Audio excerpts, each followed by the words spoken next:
Bueno, pues vamos a ver la segunda parte de comedia musical. Vamos a hablar un poquito de lo que pasa entre la Primera y la Segunda Guerra Mundial y de los musicales que ya empiezan de gran formato. Espero lo disfruten mucho.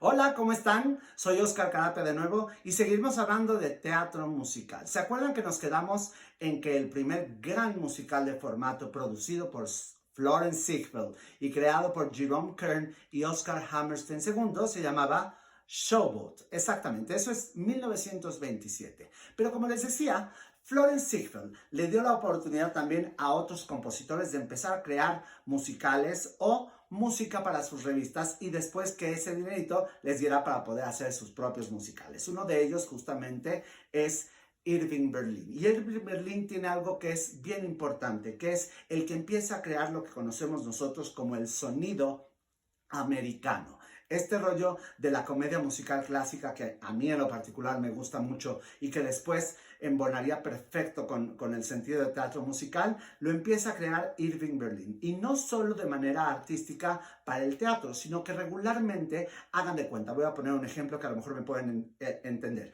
¿Ubican a Maluma? Bueno, Maluma, exactamente. Irving Berlin fue el Maluma de su época, porque fue una persona que para el sonido de la música de aquella época empezó a hacer cosas diferentes, que hoy para nosotros es de superabuelitos, evidentemente, pero que al día de hoy siguen escuchándose. O sea que tenía una manera de escribir que afortunadamente perduró por muchísimos años. Irving Berlin aparte aportó una cosa bien importante al teatro en Estados Unidos porque fue el primer compositor en tener un teatro de su propiedad, el Music Box Theater, que aparte existe aún en la ciudad de Nueva York, en la zona de Broadway, conocida como la zona de teatros. Ese teatro existe todavía y lo construyó Irving Berlin con sus primeros sueldos, con su primera ganancia, porque él quería apoyar el teatro de muchos compositores nuevos que quizá no tenían un espacio donde tener un espacio donde presentar sus obras. Entonces,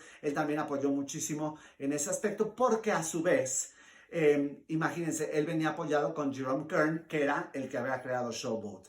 E Irving Berlin apoya a un joven talentosísimo también, en aquel entonces llamado Cole Porter, que nada más y nada menos, bueno, es el autor de obras tan importantes como Todo se vale, que aquí se ha puesto en México y que es un gran éxito y tiene unos números padrísimos, y de obras como Kiss Me Kate, que es una obra también bien divertida, de otra obra que ya se puso en México también que se llama Can Can, etc. Bueno, todos ellos empezaron a fundar lo que era el sonido Broadway, que de alguna u otra manera sería importantísimo para la historia del teatro musical, porque de alguna u otra forma de ahí surgirían todas las demás ramificaciones al día de hoy.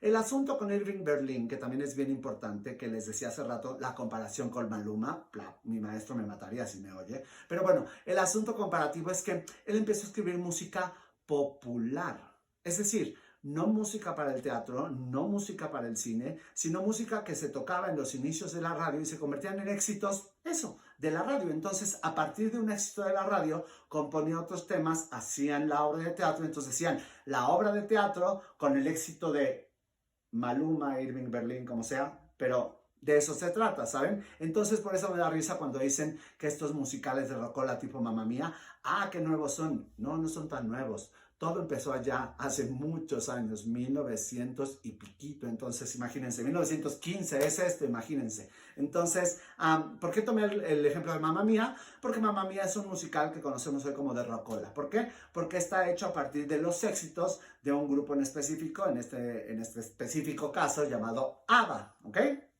Pero regresémonos a principios del siglo pasado. Entonces, Cole Porter, Irving Berlin y Jerome Kern empiezan a construir todo este sentido, género y sentido sonido llamado Broadway. Al final, Cole Porter, por ejemplo, tiene cosas muy interesantes junto con Irving Berlin, porque los dos son mandados a las fuerzas militares de la Primera Guerra Mundial. Entonces, Cole Porter, que era muy fifí, lo que sea cada quien, huye un poco de ahí y se logra desaparecer hacia París, donde está recluido como por varios años. Irving Berlin, como sabían justamente que era un gran compositor, en realidad lo que se dedicó fue a entretener a las tropas en Europa durante la Primera Guerra Mundial. Y ahí compone una obra que se llama Jeep Jeep Jank, que en realidad en México pasó sin pena ni gloria, nunca fue traída ni mucho menos, pero compone una de las canciones más importantes para la industria musical de los Estados Unidos, llamada God Bless America, que se ha convertido como en el segundo himno nacional después del himno evidentemente de los Estados Unidos de Norteamérica. Pero esta canción de Irving Berlin ha sido importante en el teatro musical, que las canciones eran escuchadas en todos lados y que se convertían en parte de los recuerdos y de la memoria emocional de la gente. Bueno, ¿qué pasa con estos tres autores? Pues estos tres autores hacen que la industria del teatro musical crezca en la década de los 20 y 30, sobre todo cuando regresa de Europa Cole Porter y comienza, apoyado por Irving Berlin, a tener más chamba. Y esto sucede de manera que Cole Porter y Jerome Kern se quedan escribiendo un poco para Broadway e Irving Berlin se cansa un poco y corre a esto llamado el cine. Y se va para Hollywood para empezar a crear las partituras y canciones de muchísimas películas de las que después solamente, por ejemplo, hablemos de Easter Parade, de Top Hat, hablemos de White Christmas, grandes películas musicales que hizo Irving Berlin en Hollywood fueron retomadas y traídas a Broadway, inclusive a Europa, ¿no? Top Hat es un musical que se hizo en el West End de Londres y que fue muy exitoso. Por ejemplo, Holiday Inn, que es otra de las grandes películas de Irving Berlin, hace no mucho estuvo en Broadway con una producción padrísima, y si quieren verla hay una aplicación llamada Broadway HD y ahí está Holiday Inn de Irving Berlin, la versión de Broadway, y es espectacular.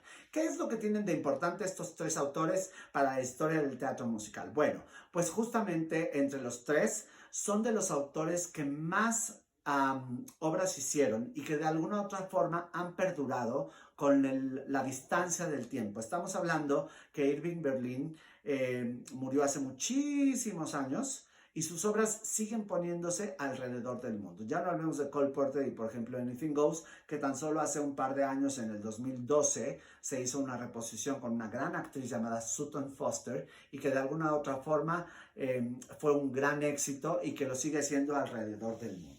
Ahora bien, volvamos a hablar de Oscar Hammerstein, porque él deja de trabajar con Jerome Kern, cuando Jerome Kern también va hacia otro lado llamado Hollywood, y se encuentra con un compositor llamado Richard Rodgers. Y de ahí vuelven a cambiar la historia del teatro musical, primeramente con un musical de 1943. Ahora, en los 30, como les dije, Cole Porter era como el rey de Broadway, pero también empieza a haber un director coreógrafo maravilloso llamado George Balanchine, que empieza a cambiar la forma de ver el baile dentro del teatro musical, lo cual fue importantísimo porque le dio una importancia que hasta ese entonces el baile no tenía en el teatro musical. Es decir, claro que se bailaba, pero el baile no cobraba esta importancia narrativa de alguna otra forma hasta que llega George Balanchine con un trabajo llamado On Your Toes, una obra de Rodgers and Hart, Lawrence Hart, que era el letrista de Richard Rodgers, y Oscar Hammerstein, que era el letrista de Jerome Kern.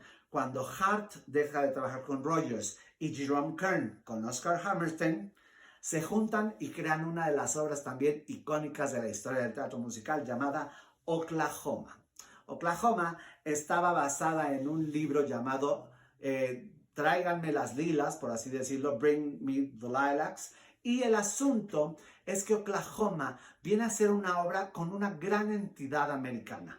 De hecho, si ustedes la googlean y ven por ahí YouTube Oklahoma The Musical, van a ver una obra llena de rancheritos, una cosa como de cowboy el musical. Pues sí, evidentemente eso era algo con una entidad y con un sentimiento muy americano, y Rodgers and Hart empezaron a hacer grandes trabajos para el teatro musical a partir de ahí. Evidentemente estamos hablando de Carrousel, y quizá la más conocida de ella, de esta dupla de autores, es algo que a ti y a mí seguramente nos gusta mucho, llamado La novicia rebelde o The Sound of Music, como es su título en inglés. Rodgers and Hammerstein se convierten en un dúo musical importantísimo porque también le dan la oportunidad a una gran coreógrafa llamada Agnes de Mille, que empieza a crear lo que para nosotros en el teatro se llaman las secuencias de ballet sequences, que de alguna otra forma ya no existen porque sí, eso ya ha cambiado, pero eran estos mini ballets que existían dentro de estos musicales como Oklahoma y como Carrusel, que adelantaban ya a través del baile y de la narrativa de las coreografías la historia que se venía contando con el texto y con las canciones. De los grandes ballets de Agnes Emile se recuerdan evidentemente los de Carrusel y justamente los de Oklahoma. El final del primer acto de Oklahoma es padrísimo porque Laurie, una de sus personajes principales, se queda dormida en un profundo sueño y todo el ballet es el sueño de donde ella empieza a contar lo que siente por el capataz, que está enamorada, pero está su compromiso de casarse con otro y todo este conflicto, y todo eso lo sabemos a través del ballet que cierra el final del primer acto. Entonces, Agnes Emile, junto con Rodgers y Hammerstein, se convierten en la crema innata del musical en los 40.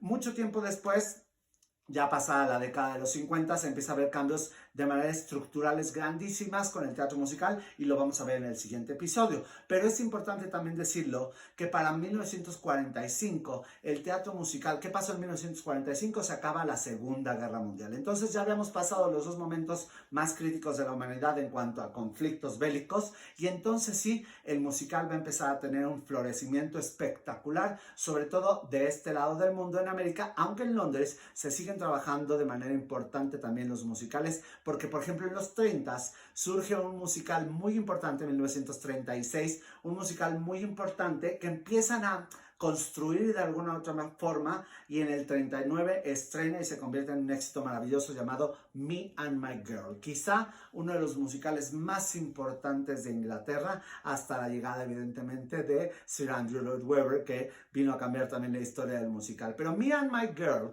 fue un musical que en su momento representó un éxito sin precedentes para el teatro inglés. ¿Qué es lo que sucede con Me and My Girl? En los 30s, que pues obviamente no era tan común que hicieran muchas representaciones, tan solo en Inglaterra hizo más de 500 representaciones y el musical fue exportado a América y a Australia. En ese entonces era inaudito y así sucedió. Y lo más padre de este musical es que en la década de los 80s, un gran productor que fue Richard Armitage, un gran productor inglés, retoma la esencia, el libreto y las canciones de Me and My Girl y lo vuelve a rearmar gracias a un director inglés también maravilloso llamado Mike Okrent y lo vuelven a poner y lo vuelven a sacar al mundo y se convierte otra vez en un gran éxito, de manera en que Me and My Girl junto con Hello Dolly es de los pocos musicales que se ha representado en más de 42 países en el caso de Me and My Girl y 51 en el caso de Hello Dolly, dos de los musicales más representados alrededor del mundo y por ende traducidos a cualquier cantidad de idiomas. Pero en el próximo capítulo vamos a ver justamente qué pasa ya con los musicales después de la Segunda Guerra Mundial, porque ahora sí viene lo que es conocida como la era dorada del musical en Broadway. Bueno, déjenme contarles que Yo y mi chica es, creo que sin duda, mi favorito o uno de mis favoritos. Sin duda, si volvieran a montar Yo y mi chica, saldría de mi retiro para participar en él. Bueno, esperaría participar en él. Cuando estaba en la prepa, hice Yo y mi chica, coreografiada y montada por Roberto Ayala, ¿se acuerdan que les expliqué a mi maestro de tap? Y él fue el coreógrafo de Yo y mi chica aquí en México, en el Teatro Insurgentes, con Olivia Bucio, Julio Alemán, Eugenio Derbez era parte del coro, para que vean que el coro no es así un fuchi. Y la hicimos en la prepa, y yo era Linda, la protagónica, que estaba con lo que hacía Olivia Bucio aquí en México. Y realmente es una delicia esa comedia musical, creo que nunca pasa de moda, así que espero que alguien la monte aquí en México y que la puedan ver en vivo. Los quiero, hasta mañana.